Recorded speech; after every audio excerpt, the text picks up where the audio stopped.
अदालती उमूर में मुबैना मदाखलत से मुताल्लिक इस्लामाबाद हाईकोर्ट के जजेस के खत पर हुकूमत का इंक्वायरी के लिए कमीशन तश्कील देने का ऐलान।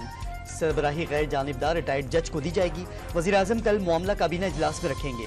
किसी भी इदारे के उमूर में मदाखलत नहीं होनी चाहिए। वज़ीर-ए-आज़म शहबाज शरीफ की चीफ जस्टिस से मुलाकात में गुफ्तगू।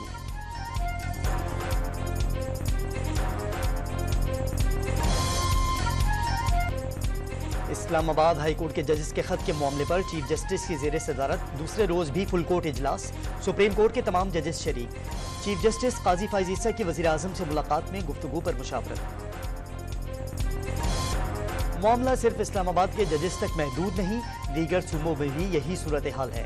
बैरिस्टर लतीफ़ खोसा की मीडिया से गुफ्तगू। और सुप्रीम कोर्ट ने फौजी अदालतों को महफूज फैसला सुनाने की मशरूत इजाज़त दे दी। अटॉर्नी जनरल ने 15 से 20 मुल्ज़िमान की रिहाई का इम्कान जाहिर कर दिया।